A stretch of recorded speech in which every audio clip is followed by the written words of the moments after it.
Good morning, guys. Welcome back to our book club, the 25 Biblical Laws of Success. I hope you had a great day today.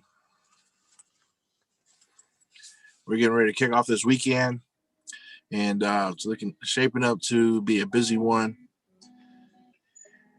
I just hope you guys are all doing okay. Today is chapter 16, and we are in the fourth part of this book. This book is broken down into 6 parts. We are on the fourth now. So thank you if you've been following along from the beginning.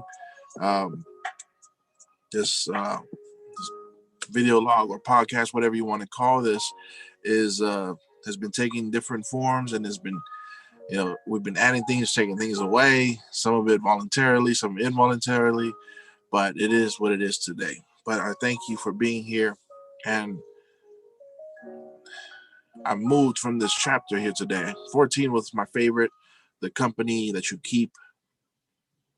But today, what better chapter, what better topic that anybody could speak on, and that is love. And if you are a Christian, you understand that the Bible says that God is love and love is God, and you cannot know one and not the other. They go hand in hand, for God is love. And for anyone to say or claim that they know what love is without knowing God, I'd hate to be going against the word of God. The word has already proven itself so many times, and it's just, you can't compete with that. You got to get that right. All right, so today's chapter is chapter 16, the law of love. And it is a powerful one. I got to say, I took some time. Usually I'll read the chapter and I'll hop online right away and just go off of whatever first things that come into my head. But this chapter, while reading it, there's so many situations that came up. I mean, you can't just do a quick 15, 20, 30 minute, 45 minute video like I do and think that you can sum up love. It's just too big of a chapter, too big of a topic.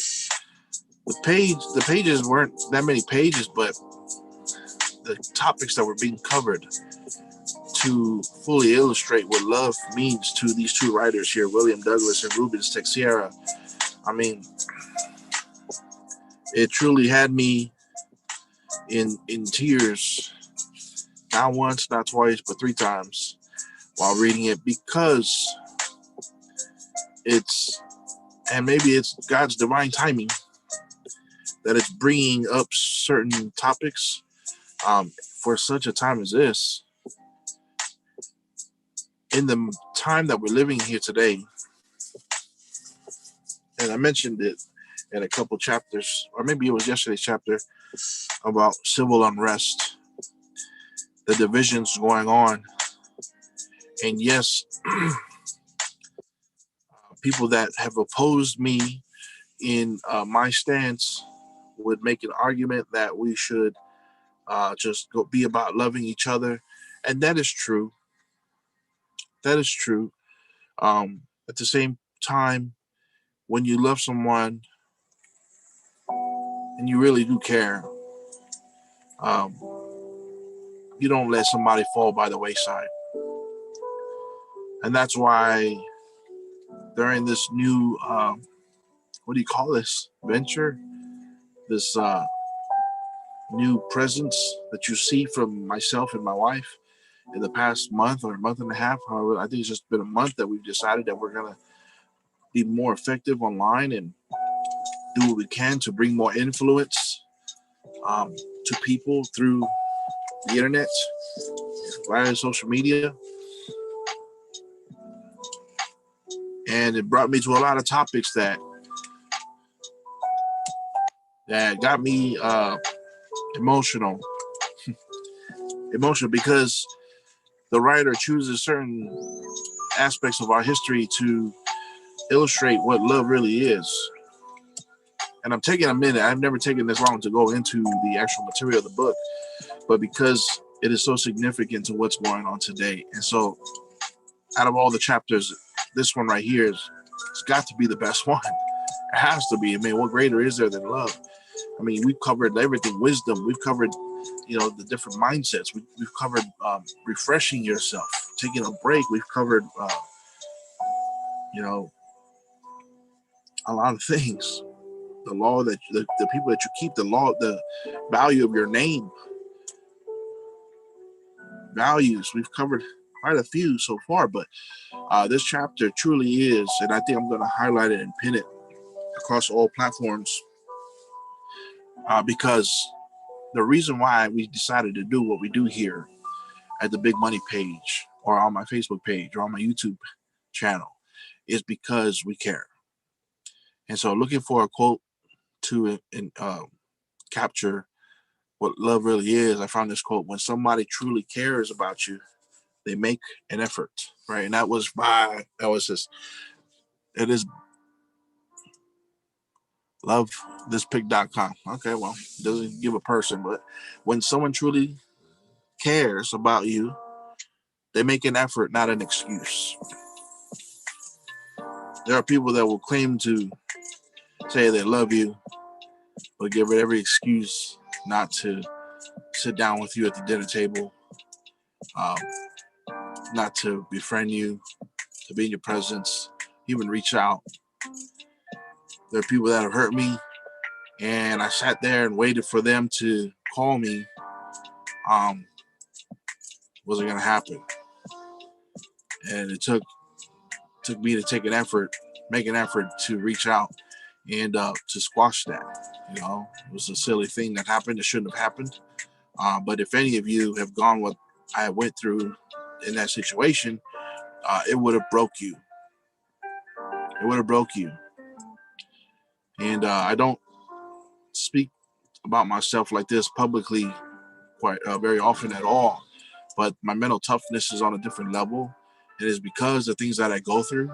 And so when I get bigger situations that come across my path, I'm able to just brush it off, just easily because I'm so tough-skinned. You may not see it in my production or my results, but I'm the kind of person that I press on no matter what. But because I don't hold grudges. I really do love people, and this is why I'm doing what I'm doing. On my Big Money page, it's all about encouragement. It's all about keys to success. It's all about sharing knowledge with others and opening up avenues for people to make more money, to save money, to protect their family from financial devastation, to protect people and organizations from collapsing amongst themselves, collapsing inwardly because of a lack of leadership and a lack of leadership traits and character flaws that get involved with egos that can easily tear apart an organization, no matter what size and what caliber. But because of the things that I know, I feel that I need to stop hoarding this information and start sharing it. And that's why we do these podcasts. And the reason why I'm reading is because the information that I'm coming across, I don't want to just be blessed by it. I want to share it with others. And so we can kind of have that experience together.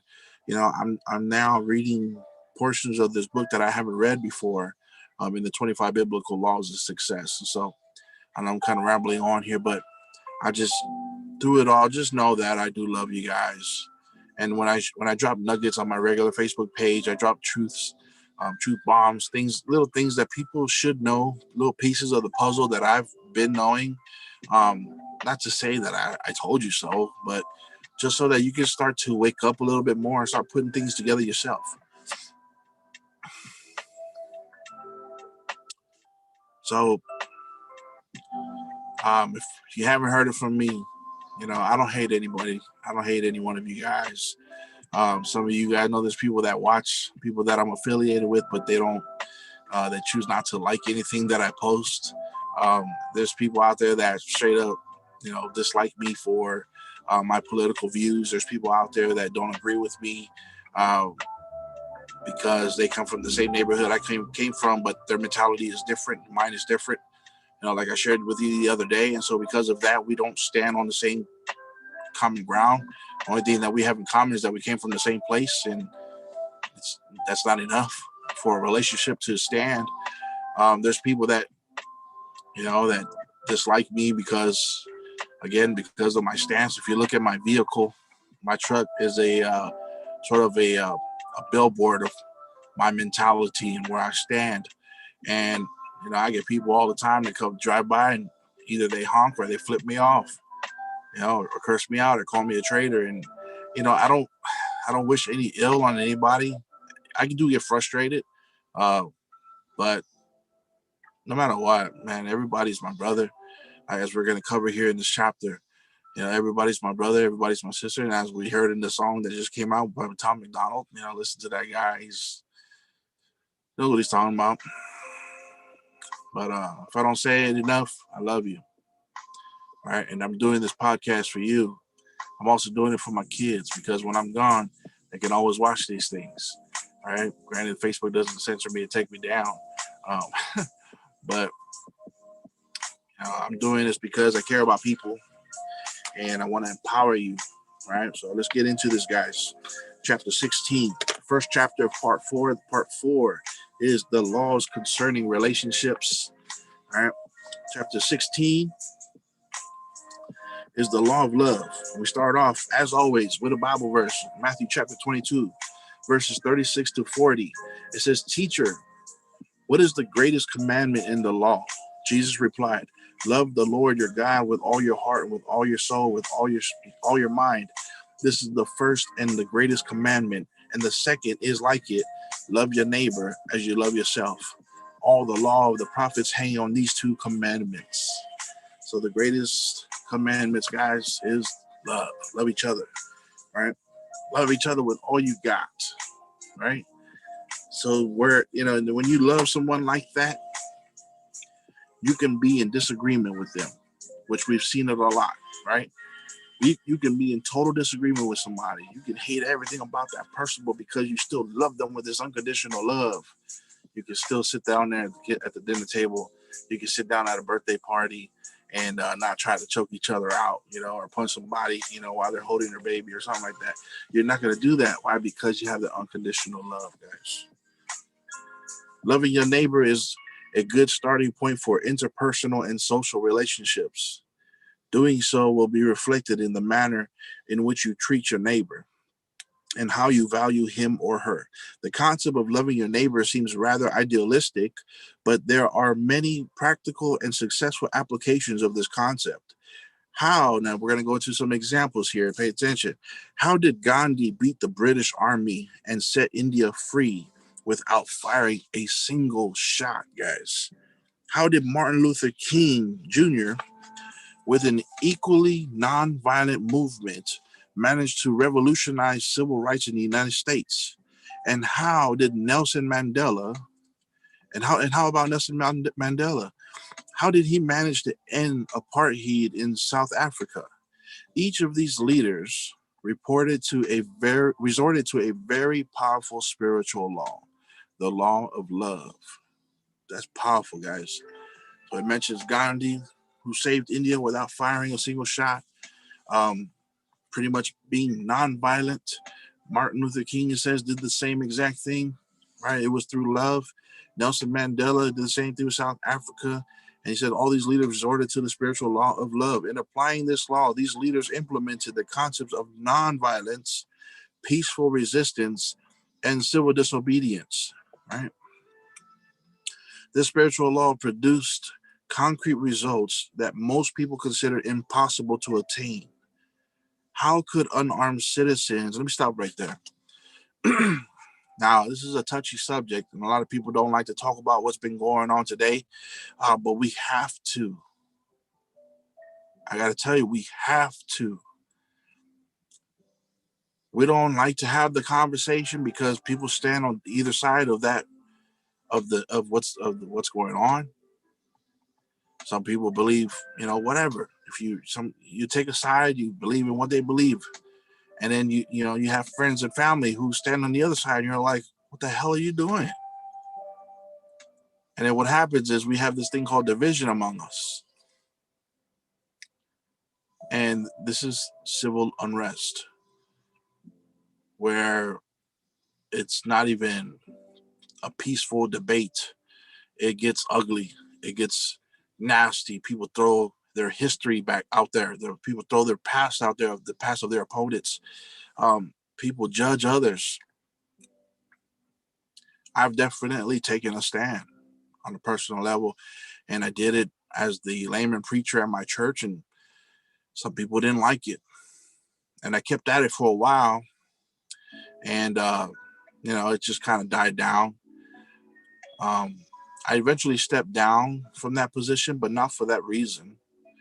It was something totally different that caused us to step down, but definitely because of the differences, um, we've chosen not to align ourselves in a leadership party like that. We are supportive, but we just choose not to be a part of the leadership. We will let them handle the decisions, and we carry on with other things and see what we can do to impact other lives and serve in other areas. So that's my story. But it says, but looking at today's situation, we've had riots going on, right, for a little over 4 years, right. During the Trump administration, there's been riots and looting. Even before Trump, there's been riots and looting. There's been killings. There's been people run over. There's been all kinds of stuff. Stores broken into. And then now supposedly the Capitol building broken into, which if you look at my regular channel, I'll break down a lot of the stuff about how people are being lied to by the news. But I digress from that. No matter, that's my stance coming again. You know, let me not choose a side right now, but let me just say either way, whether you're right, left, blue, red, liberal, conservative, whatever whatever stance you take, I will respect you as a person. I'm not going to hate anybody. I can disagree and not be hateful, right? And I expect the same from others. That we can still show respect and love, even amongst a disagreement. But it says, unfortunately, the truth is, unfortunately, not everybody is the same, right? There are people on either side, both sides. Okay, there's people on both sides, and I know I can feel it right now. There's a lot of people right now like, oh, he's talking about politics. Scratch that. Come on, we got to have this real conversation. Okay, the truth is, there has been violence on both sides, and if we are perfectly honest, we know people who stand on the left that are peaceful. We also know people that are on the left and are violent. There's people on the right who are peaceful, and there's people on the right who are violent. Right? I've been very active. I share this in my other chapter. I've been very active along with my wife and my kids. Weekend after weekend after weekend. Sometimes during the week, we go out to rallies. We go out to protests. We go out to, signing events where we go hold up our flags and our signs and we protest, and we have what do you call those things where everybody signs petitions, right? Being signed, where we gaining millions, million and a half or whatever it is of signatures, right? For whatever purpose it is. We've been very active, right? Because I want my kids to see how it is to be a person who stands for what they believe in. And during the time, I was with the Republican Party. I'm a conservative. I don't consider myself a Republican anymore because of the corruption. But that aside, I've seen peace from our side. I've also seen um, some bullying, brutality on our side. It wasn't violent. Nobody got hurt, but definitely, you know, words were exchanged. Threats were made. I won't sugarcoat it. There were threats that were made. Some damaged property. A sign got torn up. All right, which I don't believe in that. So if we're if we're on our corner doing our rally, and someone shows up, there's a gentleman showed up with a sign with with a bunch of toilet paper saying we're being crybabies, and somebody from our side took the sign and tore it up. And so I mean, there's violence on both sides. Let me just sum it up with that. There's violence on both sides, and I look at it and on both sides, and I said that's not the way to peacefully protest. There's a peaceful protest. that doesn't require violence, right? Violence is, if you got to defend yourself, you got to defend yourself. But violence, I do not agree with it at all, right? Neither should anybody who believes in Jesus Christ. But this example that it's giving us here is Gandhi, Martin Luther King, and Nelson Mandela. And it says, in applying this law, these leaders implemented concepts of nonviolence, peaceful resistance, and civil disobedience, right? So they showed disobedience, but it was civil. They rallied, but they were nonviolent. There was resistance, but it was peaceful. This powerful spiritual law produced concrete results. Love is not, so what it's saying is being filled with love. That doesn't mean you have to comply with the authorities. If you want to go rally and protest for something you believe in, which I'm all for it, right? It says here you can do it without having to shoot a bullet, without having to damage property, without having to hurt anybody. You can be nonviolent, right? And it says here it produced concrete results that most people will consider to be impossible to obtain. Why did a lot of people get violent? They said, well, because we need to show people that we're serious. This is a real thing, because people got hurt, people were killed, right? And they retaliated with violence. And that's just simply not the answer, nor is it a very good excuse, which is why when someone truly cares about you, they make an effort, not an excuse, right? And so there's ways to do it and obtain the impossible, it says here, with concrete results. It says, how could unarmed citizens with no military training overcome the police and military forces as well as their enemies? It says, armed with only their spiritual principles, Gandhi, Martin Luther King Jr., and Nelson Mandela won their wars. They won their wars. That's what I'm trying to say here. In the end, guys, whatever it is that you believe in, fight for it, but fight for it with peace. Fight for it with love, and you will find the truth. The truth shall be revealed. Justice shall be served. You will win your war. You don't have to get all crazy, right? Nobody had to storm the Capitol building. Nobody had to storm any kind of building. Nobody has to get in front of the people, stop the freeway. Nobody has to do any of that. We don't have to go and burn down any Starbucks or any kind of, when I was visiting in Washington, there were stores that were being broken into, looted, and we had somebody in the family that worked at one of those stores, and so that person's mother was making phone calls like, hey, is everything okay? Are you at work there right now? We just saw that they're looting over there. What's going on? And he said, oh, it's because they found out that this was a corporate whatever. So because they're a big company, they found that it was legit for them to go and destroy it. I don't know what kind of logic that is. That's not showing love. That's not showing peace. That's not protesting peacefully, right? But it says here, how did an unarmed, how did people that are only armed with spiritual principles, like these three gentlemen, they won their wars, right? How did they win their wars? It said, with his campaign of nonviolence and love, Dr. King became one of the most important leaders of the civil rights movement in the United States and in the entire world. He was the youngest person to be awarded in 1964 the Nobel Prize. A brilliant speaker, Dr. King faced a lot of hatred, which led to his assassination in April 1968. Here is an impressive excerpt from one of his sermons. And this sermon right here is just powerful, guys. Please pay attention. I know a lot of people are turned off by the topic that we are talking about right now. Pay attention to what Dr. King says. If you don't have to listen to me. You don't have to take this from my advice, because most people already know that I was a supporter of Donald Trump, that I was with the Republican Party, that I was a conservative fighting for Christian values. And a lot of people don't like that. But listen, please, guys, please don't take it from me. You don't have to take my word for it, right? It sounds like dude from Reading Rainbow. You know, listen to what Dr. Martin Luther King says here. All right. World renowned, one of the biggest figures in history, in the history of this earth.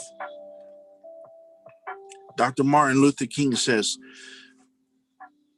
to our most bitter opponents, we say, we shall match your capacity to inflict suffering by our capacity to endure suffering. We will meet your physical force with soul force. Do to us what you will, and we will still love you. We cannot in all good conscience obey your unjust laws, because non-cooperation with evil is as much a moral obligation as is cooperation with good. And so throw us in jail and we will still love you. Bomb our homes and threaten our children and we will still love you. Send your hooded perpetuators of violence into our communities at the midnight hour and leave us half dead as you beat us, and we will still love you. But be assured that we'll wear you down by our capacity to suffer. And one day we will win our freedom. We will not only win freedom for ourselves, we will so appeal to your heart and conscience that we will win you in the process. And our victory will be a double victory.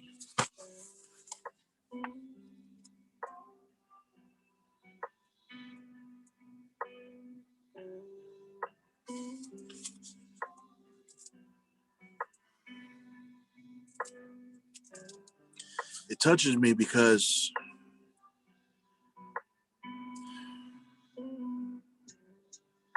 even though I say that I have love and compassion for people, there's been hatred from both sides against each other. And we should never be in a position where we have to display hate or say hateful things, have hateful thoughts because of where you stand in this political bout. But what Dr. King says here, it truly matters, your perspective on things. And this could be either side. This could be Antifa versus MAGA. Let me use them as an example, since these are clearly two of the big factions of the left and the right that are going at it in the civil unrest. Listen, nobody wants to be in a battle with other Americans. What we really want is peace, and we want what's best for our land. We want what's best for each other. We don't want to fight with each other all day long and keep this, Trump is already out of office and people are still fighting and people are still annoyed and people are still hateful and people are still saying this and that about, each other when we shouldn't even be like that in the first place. And I ain't gonna lie, there's times where I see what people do on the left, these liberals, and I get upset. I get up there. There's an anger that stirs up inside of me. I'm gonna be totally honest. I want to be in peace with my brothers and my sisters, everybody. But because we take a stance, is a reason why there's animosity. And so it's like, how do we get along here? If we believe one way, we're believing we love each other, but we believe different things. You might listen to what Dr. King is saying here, and he's saying, no matter what you do to us, we will love you. No matter, and he lists all these things that may happen to them, but he says we will love you, and in the end, because of that, we will find victory. Not only that, but in the process, we will win you in the process. because we will not only win our freedom for ourselves, but we will also appeal to your heart and your conscience that we will win you in the process, and our victory becomes a double victory. I think a lot of people out there look at me and they think that I'm a hateful person, that probably don't like black people because I was MAGA, and well, it's still MAGA. It's not Trump anymore. It's just MAGA. I do want to make America great again, in every aspect, right? Um, I do believe in, anyway,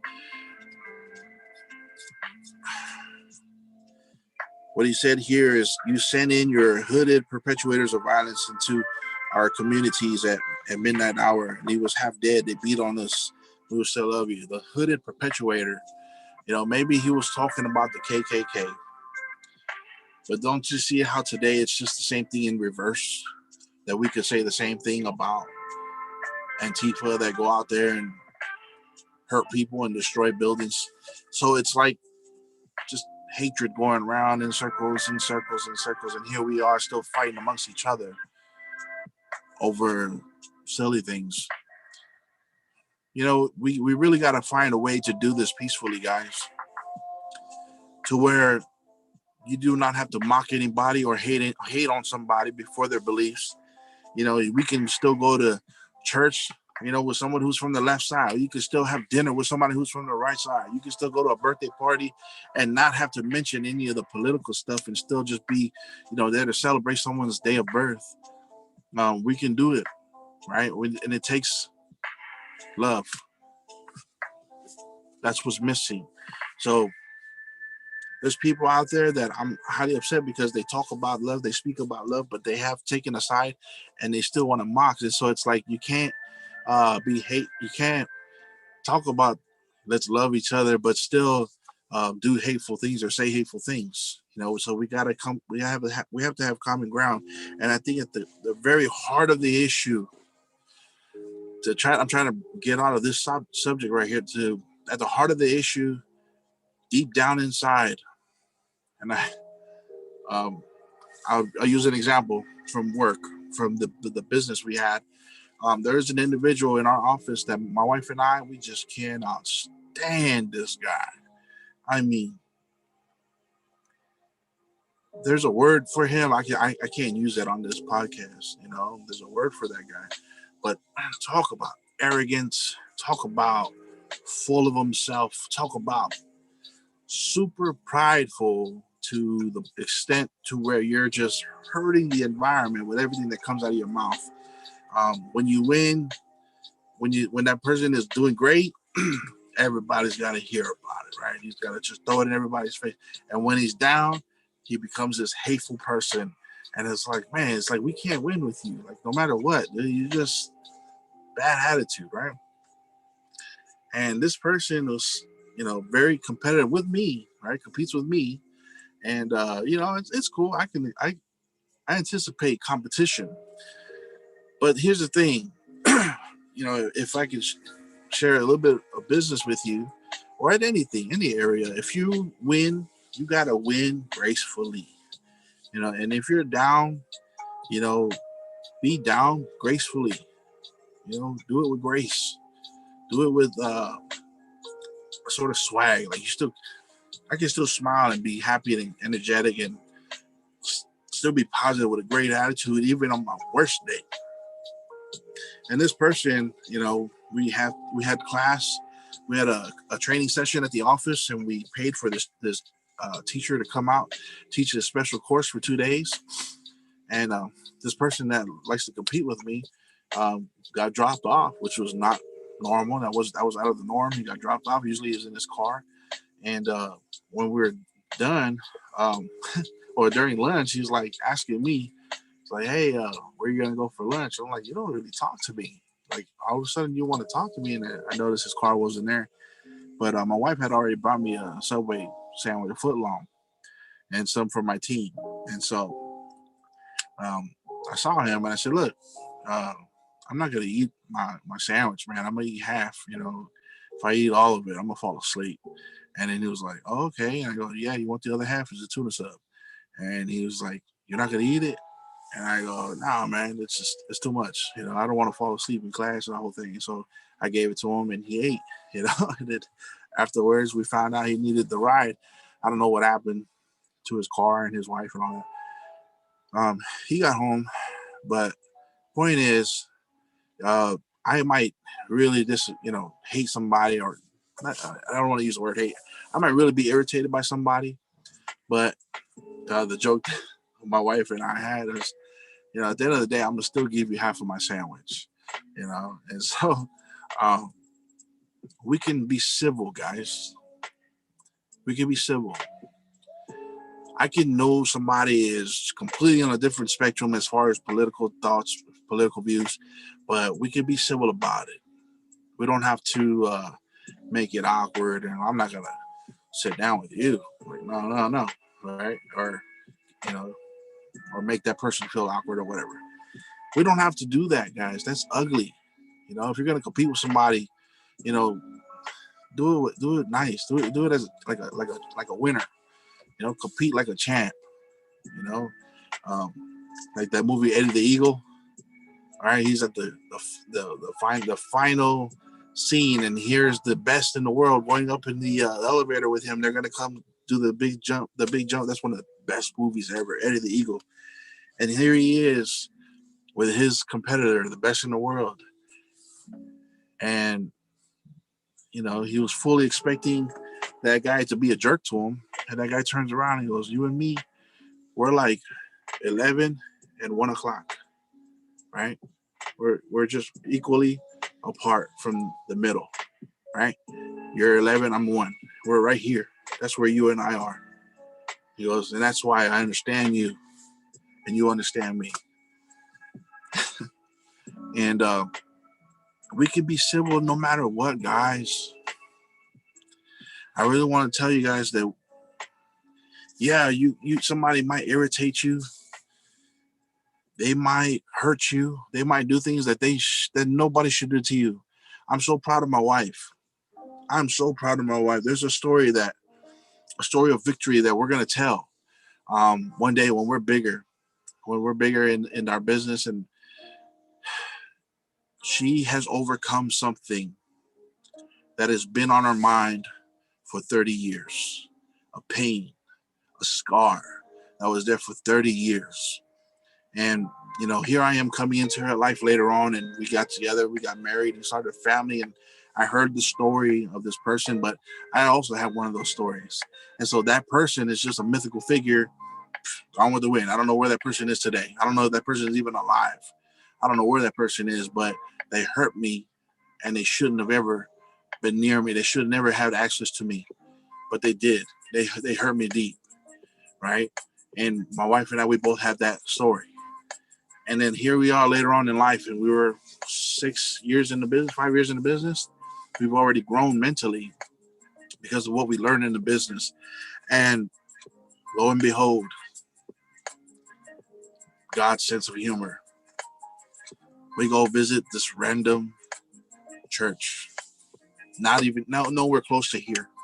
It was a nice drive out, but we got invited by some people um, in my family, people that were in our business, and we go visit this strange church in the middle of nowhere. Random events coming together, and here goes that individual who's in a totally different place in life, moved on and is doing the Lord's work. And we could easily shut it down, not accept him for who he is today, um, if we did not have the love of Christ in us. But because we have that love, that understanding, and we have that maturity that comes along with time, as we read in some of our books here, one of our chapters here, with time, some things only come with time. And she was able to overcome. And, you would think that after 30 years of hurting with this memory, you would wonder how you would react if you come across that person again. Just like I think about the person that, well, if anybody out there was ever hurt by someone, if you ever sit there and think for years and years and years, how would I react if I would ever come across that person again? Sometimes, most of the time, it's like, man, I clock that person the second I see him or her. But love is powerful. It's stronger than hate. It's stronger than petty differences. It's stronger than division. Love is so powerful. There's a reason why the Bible says that God is love and love is God. And if one should say that they know love but not love God, they are a liar. On Thanksgiving this year, 2020, because of the division, we did not want to be here at this house.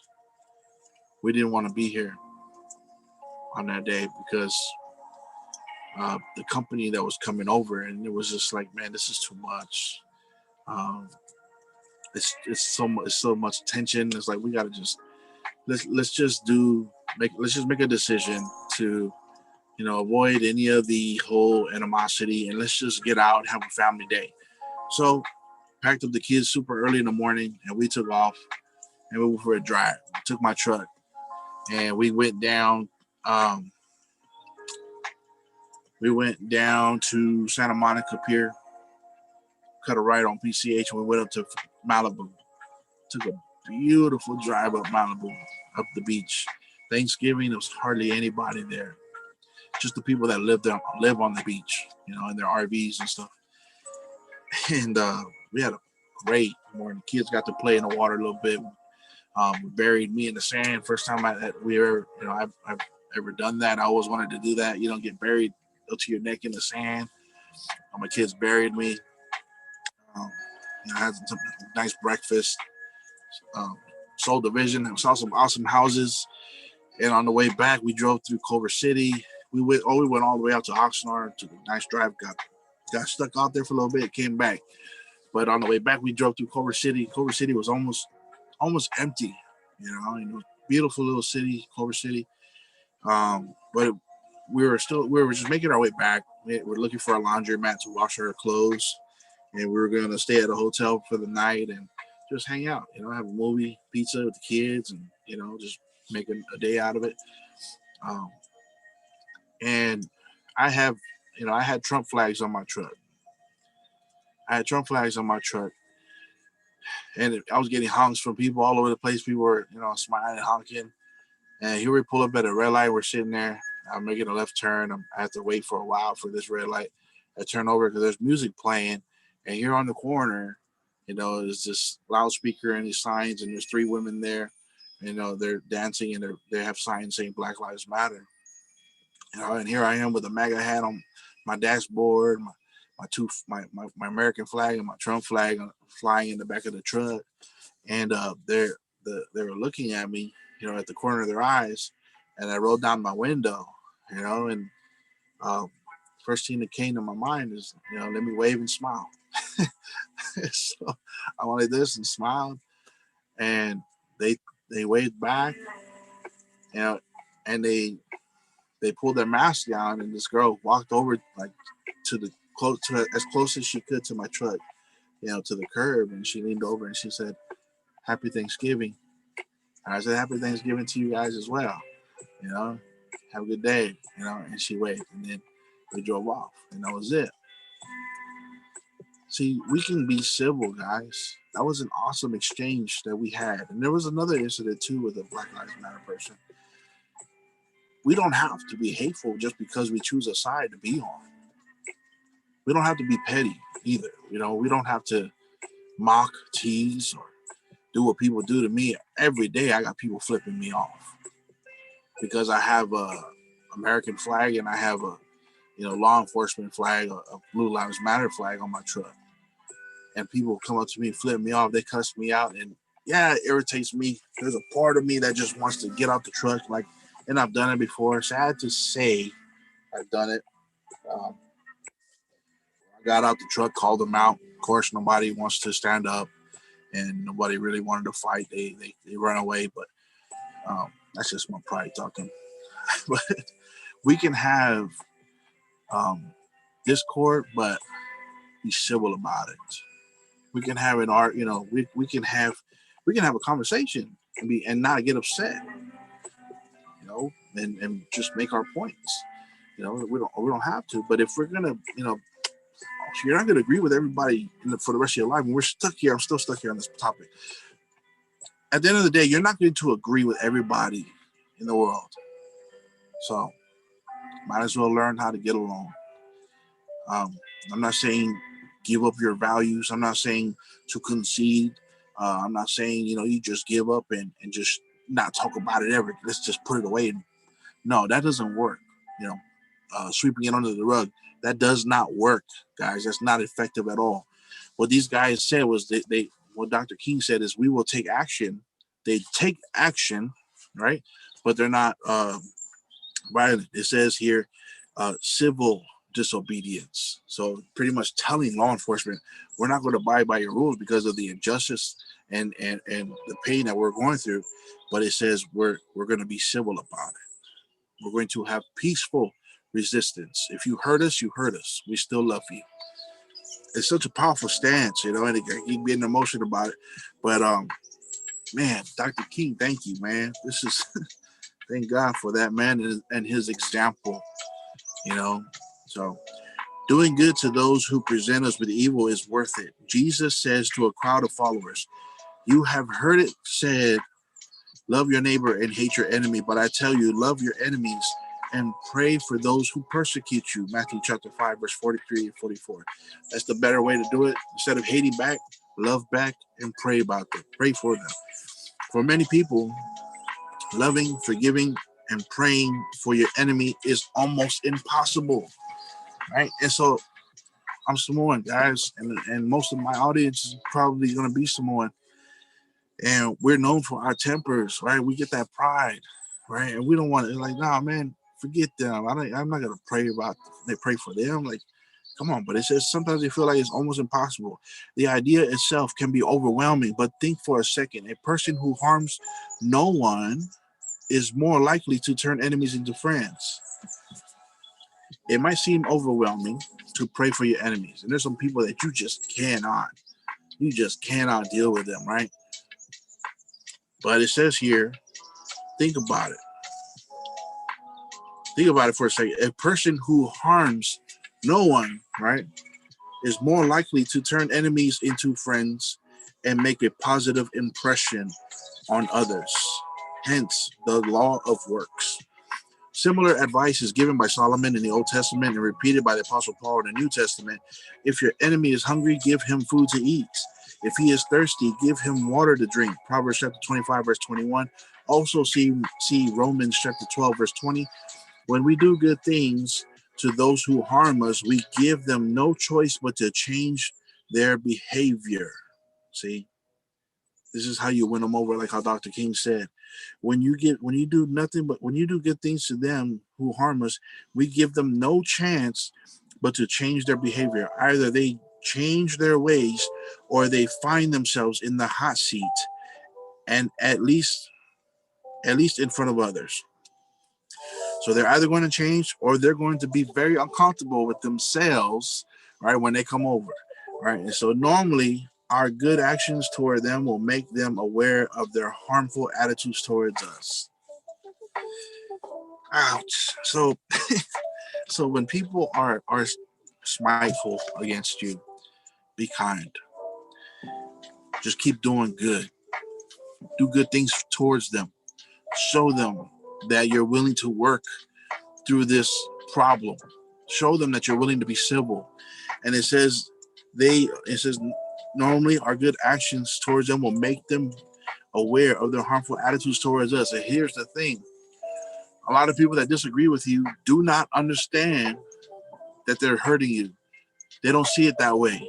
Because to be in disagreement with somebody, you might go home and it's like, and be tough or whatever, but it hurts. There's people I don't agree with, and there's people that don't agree with me. And as tough and confident as I may seem, I'll tell you right now, I think about it. I think about it a lot. It bothers me. I just know how to be tough about it. I know how to brush it off. But I'm not going to say it doesn't bother me, right? And so if there's anybody out there that doesn't agree with me, I'm not going to be like, well, I ain't going to lose any sleep on that. I'm going to go home and live my life. But let me tell you, it hurts. People know when you treat them like that, and I think back to, kids that I might have gotten annoyed with. And, well, I wasn't always the best of people. I wasn't always the best person to deal with. And, for that, I'm regretful. I'm sorry.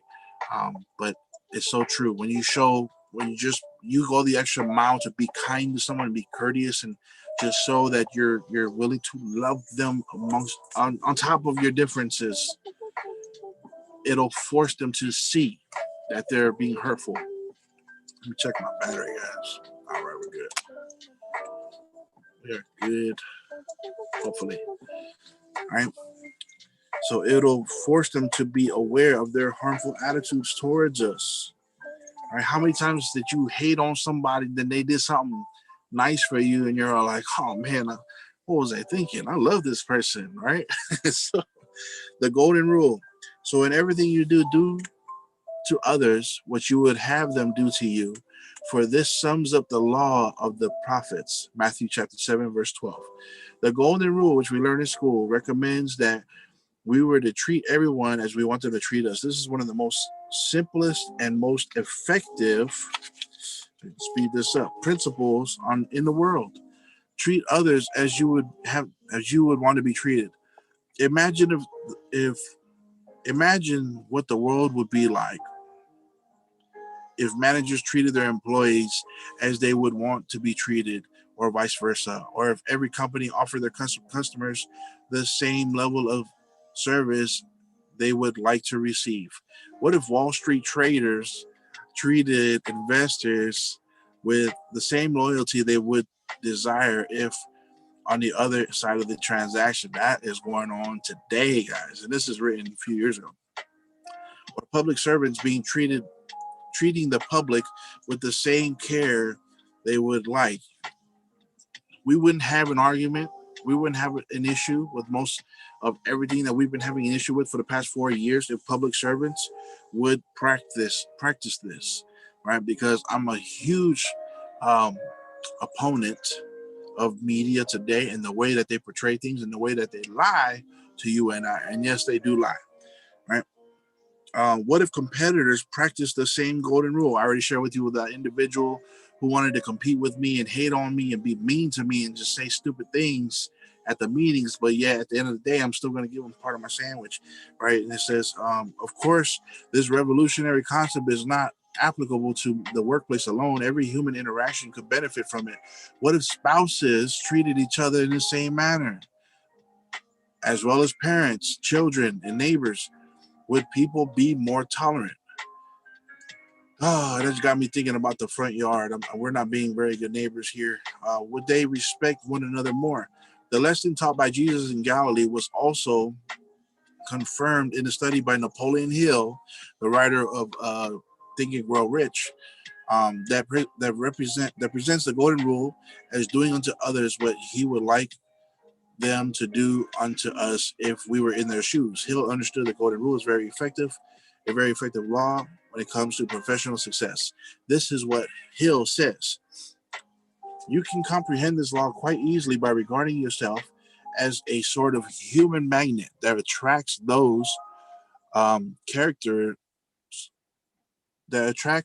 those whose characters harmonize with your own. In thus regarding yourself as a magnet that attracts to you all who harmonize with your dominating characters and repels all who do not so harmonize. So you should keep in mind. So pretty much you're saying you're a magnet that's going to attract people that will get along with you. And so it says here,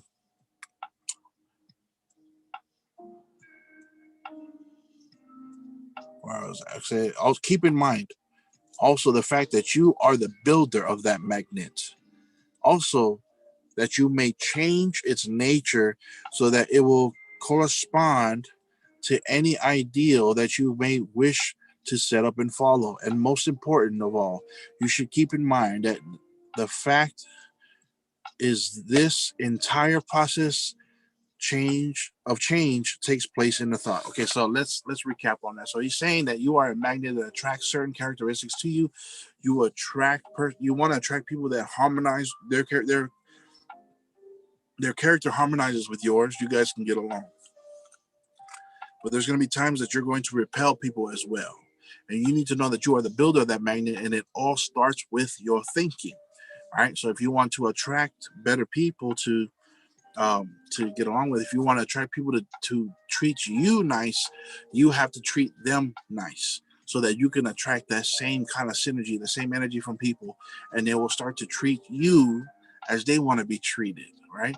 And so there we go. We just kind of one up each other and start to become better. But it says, do know that you are the builder of that magnet. Nobody's just going to give it to you. So if you want people to be nicer to you, stop being nice to them. That's pretty much what we're coming down to. And it all starts with the change of thought, right? However, more than attracting people, the law of love demonstrates the golden rule benefits those who follow it. As each person's career and business are directed as they are are a direct result of human interactions, special advantages will accrue to those who are pleasant, agreeable, and whose attitudes make them the kind of person or company that others want to be around, right? Awesome. He just pretty much uh, complicated the golden rule, but the golden rule: treat people how you want to be treated, and it'll really happen, right? Appreciation for others, just as the body, though one, has many parts, but all of its parts form one body. So it is with Christ. 1 Corinthians chapter 12, verse 12. Every person, every function, every job is worthy. Unfortunately, not everybody understands or sees things this way. This is unimportant or less. There is no unimportant or a less honorable job. In order to function, society needs everyone to play his or her part. As the Apostle Paul says, our present our presentable parts need no special treatment, but God has put the body together, giving greater honor to the parts that lacked it, so that there should be no division in the body. There's that word, guys, but that its parts should have equal concern for each other. If one part suffers, every part suffers with it. If one part is honored, every part rejoices with it. 1 Corinthians chapter 12, verse 24 to 26. The bottom line is this: all parts of the body are important.